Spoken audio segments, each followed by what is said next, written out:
So our implementation is going to be based on my blog post, creating a classical Pong game with PyGame, step-by-step tutorial, and we'll be following the steps from the tutorial. As you can see, you can also get the source code from the blog post, and I will also leave a link in the video description where you can get the source code. We first start by creating a new file. I'll be using a PyCharm, as you can see. So we start by creating a new file, and we're going to create a new Python file and just call it main.py. And of course, before we start implementing our code, we need to make sure that PyGame is installed. So we're going to do the pip install PyGame and just wait until it's installed. I already have it installed, so it should not take that long. And there we go, it's already installed.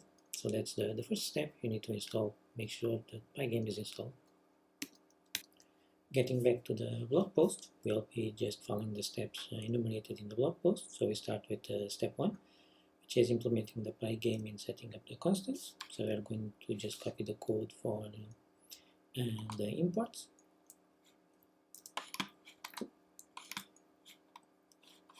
As you can see, we're just importing random that we're going to need later on. We're also importing PyGame, of course, and the SAAS utilities that we also need to use later on. We initialize our game with PyGame, and that's the first steps in terms of setting up. We also need to import some constants in terms of the first step. Let's do that now. And as you can see, we import some constants for the width and height, frames per second, and also define our white and black colors. The next step, after setting up the constants, is to create our game window. We first start by defining our screen, which is just the width and the height in terms of the display.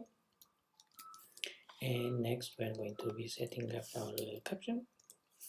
So we set our window caption to the classical Pong game, and that concludes step 2. Step 3, now we're going to be creating the paddles. So let's copy that code. So we first define our paddle width and paddle height with 10 and 100 respectively. Then we define the left paddle and afterwards the right paddle.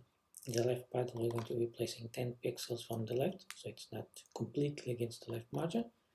And we'll be positioning it at the center of the height and also taking in position the paddle height. And then we are setting up our width and our height to complete the rectangle to define our paddle. Same thing with the paddle right. The only exception is that we start from the left side, and so we also have -10, so it's not completely against the right margin. And that concludes creating the paddles. For step 4, we're going to now create our ball. So I'm going to copy the code for that. So creating our ball is quite simple. We define our ball size, and we define, of course, our ball with being a rectangle, which again we position in the middle of the screen, the width and the height of the full screen divided by the ball size. And of course we finish our rect with the ball size itself. We define our ball speed as 5, this is 5 pixels, and we also define a variable for the direction that we're going to be used later on as 1 and -1, so that means that the ball will initially start moving to the right and at the initial settings.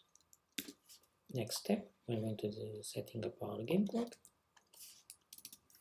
So the game clock is essential to implement our game event loop that we'll implement later on. So the next step is to be implementing our game loop, and we start by handling events and the paddle movement. Let's put the code for that. So as you can see, we define our game loop. It's an infinitive loop with all true, and that happens until we exit from the PyGame window, which is detected by the event handler. We're also handling the movement for the left paddle, detecting the keys, of course, first, and then if it's a W or an S, we're moving our left paddle. Of course, we are validating if it's not on top of the screen or if it's not on the bottom of the screen, and we move the paddles by -5 or +5, depending on the direction that we're moving. Same thing for the right paddle. We just use the up and down keys in this sense, and of course we're also validating the top and the bottom, and we are moving it by 5 5 and -5 also. Next step, I'm going to implement the ball movement and also the collision. Let's copy that code. Make sure that we put them in the correct indentation. So we're doing our ball movement, so that means that our ball X and our ball Y are going to be updated.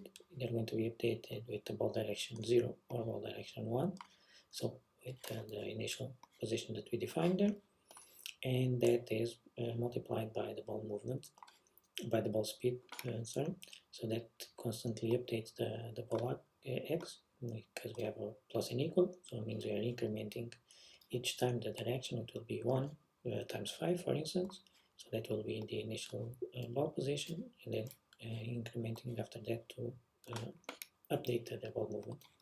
We also check the ball collisions with the walls, meaning if the ball is on, if the top is less than 0, or if it's greater than the height or equal, that means that we are going to reverse the ball direction. That means that the ball is hitting the top or the bottom of the screen, so hitting the walls. But we'll also check the collision with the paddles, and for that we use a collide direct of the ball with the paddle at the left, or collide direct with the ball with the paddle right. And if that's the case, we reverse our the horizontal direction, which again multiplying by -1 like we do on the collision with the walls, the only difference being which part of the directions, 1 or 0, we are moving, which corresponds to the array that defines the ball direction, and also it defines how the ball movement is handled with the multiplication of the ball position by that array. Next step, I'm going to be implementing what happens when the ball goes off screen, so when it does not hit any of the paddles. So checking if the ball goes off screen, so that means that the ball left position is smaller than 0, or the ball right position is greater than the weight, so that means that the ball is off screen. If that happens, then we'll be resetting the ball position to the center, so the X and the Y goes back to the center, respectively width divided or height divided by 2. We randomize which is the direction of the ball, so setting up the ball direction array, the 0 position and the 1 position, meaning the horizontal direction and vertical direction. We'll be randomizing it to make it difficult to predict where the ball is moving from when it goes off screen. Final step is to implement the drawing inside our game loop. So let's put the code for that. So we'll be drawing everything as the name indicates. So first we fill the screen with the black color, then we draw the left paddle with the white color, the right paddle also with white color, and then the ball also with white color. So we're drawing rectangles which matches the shapes of the paddle or the shape of the ball. We update the display, meaning rendering all the game objects on the screen, and we're doing the clock tick, which limits the frames per second at which the game speed runs, which frames per second that we've defined previously as 60. All we have to do now is run our file, and we'll be having our game running. As you see, we have our classical Pong game running. If I do W and S, I move the left paddle. If I do up and down, I move the right paddle. And if the ball goes off screen, you can see that it randomizes the position, sometimes for one side, other times for another side, and we can just play our game. And that is it. That's all the code that is necessary with PyGame to implement the very simple, the classical Pong game, but still a good learning experience on how to use PyGame. On the next episode, we are going to continue with the Pong game, but we are going to be implementing AI for the right paddle so that we can play against the computer and not needing to move and try to coordinate our movements with both players being the human player. Subscribe if you like this, or do like if you like this video, and subscribe to my channel if you want to see more content like this, not just with PyGame, but Python and also Django in general. Thank you, and I'll see you in the next video. In the meantime, happy coding!